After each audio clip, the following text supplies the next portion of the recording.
We also saw the apple growing and maturing. In the moment when it was there for us, all we had to do is simply be present. It did it on its own. We take the apple and the energy of that apple and the energy around, and we brought it into ourselves. That is what's missing when you build a life of concrete and steel and glass and noise and congestion, and then we wonder what is missing.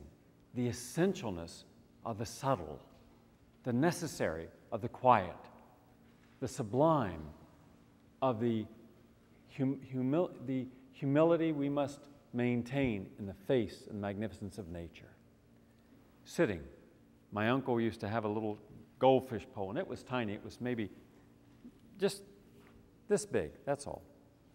But there were little goldfish in there, and he had kind of aromatic flowers like lavender, lilac, ginger, jasmine. So you'd sit there and he'd have wonderful smells all the time. And it was in his backyard, just a regular little backyard. But he did this backyard so nicely, and that was his hobby. And so he'd sit there, and I'd go out and I was a little kid, and I'd sit there with him. And he'd feed the fish, and I'd feed the fish, and I'd like to watch the fish. And you forget that hours go by just doing this, doing nothing. And as a kid, my aunt had little pictures of, they looked like they were from the 18th and 19th century, of little kittens playing and dogs. You know which ones I'm talking about, where they're little Cocker Spaniels? They came from another century. And then they also had these bucolic scenes, like a French countryside out of the 1700s.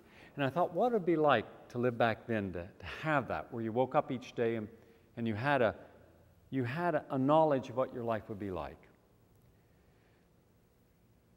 They had a lot of hardships. Not everything was as nice as we'd like it to be. It's always nicer when you look at a picture and don't have to live it sometimes. But there's also a lot that they did have that we don't have. Quality time, the one thing they had. Last night, when I got back from doing a lecture, I was listening to one of the C-SPAN channels, and a man was reading a letter from Thomas Jefferson to another man who had a daughter die. And it was a long, very wonderful letter, a beautiful letter, the kind of letter that men don't write today. The lack of proper vocabulary, the lack of respecting the language, the lack of using words as tools. Think of how, when you hear a movie today, think how much guttural language you hear, how much profanity, and how little use of language to heighten a screenplay. We think it's wonderful. We just hear a screenplay today, see a movie that, where they're not insulting us by showing us how limited they are in the use of a language. It's as if, all right, whatever's out on the street, whatever a 14-year-old talks about, that's the language of the movies today. Well, what about those of us who don't want that language? Maybe we were there, don't need to be there ever again. We do grow, but as a culture, we're kind of shrinking down. That affects us.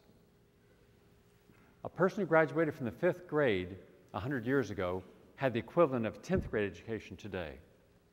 We were more wise in our education, better disciplined, better schooled in those little red schoolhouses than we are today with our floating standards. All that will impact upon the values and standards and the fulfillment and happiness that comes in what makes us go up to live a longer, healthier life. So when I looked around at what really makes you live a longer life, it's not just your nutrition, it's not the vitamins you take, it's not the exercise. Nutrition, if it's perfect, represents 15%. Perfect nutrition is 15%. Okay? Vitamins, juicing, 10%. Now you're 25. Exercise and stress management together, 25. Your belief systems, 50%. Listen again. Your belief systems represent a more important model of health and longevity and vitality and disease prevention than diet, supplements, juicing, exercise, and stress put together. because I saw cultures where they didn't juice, didn't take vitamins, didn't eat organic garden food, weren't big in any systematic exercise, and they lived longer, healthier lives than we do because they were happier.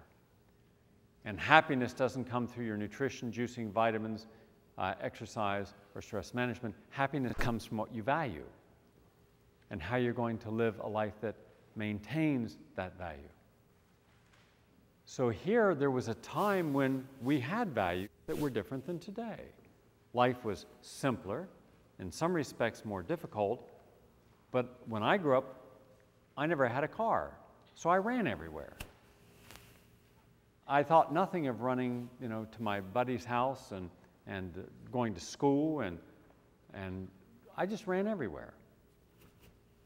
Well, that helped me, but at the time I didn't appreciate it. Today I do. I didn't appreciate my mother wouldn't let us watch television except on Saturday morning. When we watched the big Howdy Doody and Big Top, or Big, what was it? SEAL Test. Yeah, we watched that. And we'd listen to radio, Jack Benny and some of these things. But all during the week, you did your homework, we had dinner together, and we talked, and we did hobbies, and socialized.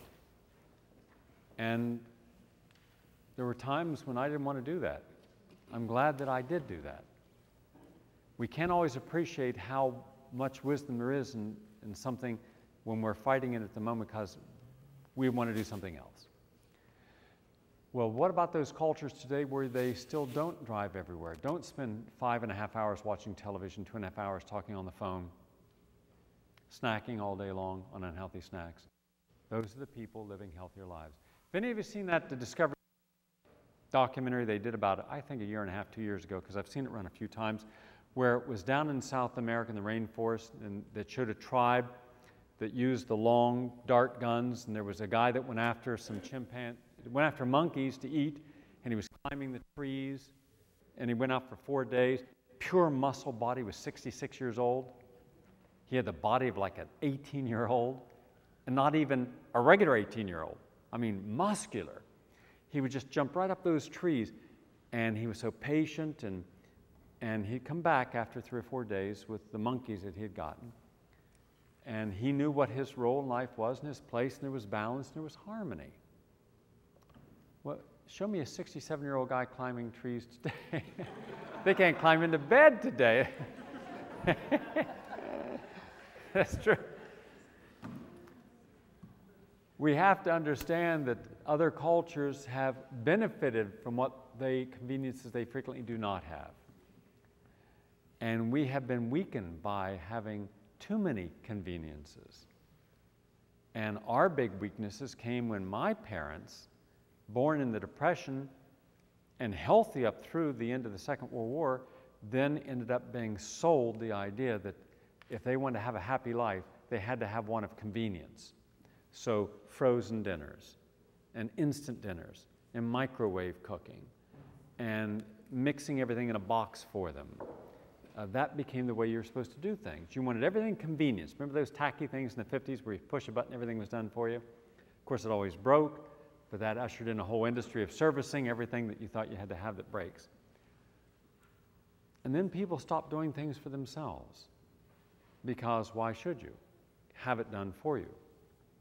And our parents' generation worked very hard. We've never worked as hard as they worked. And when we started seeing our mothers and fathers smoking and drinking, social drinking, and eating the way they did, it was inevitable that they'd all get sick. And it was inevitable that they'd all be dying at a certain time.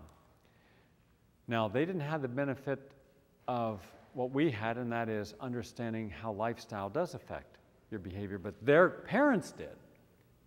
So their parents, if they didn't die of some infectious disease or some lack of sanitation with purified water, they lived long lives.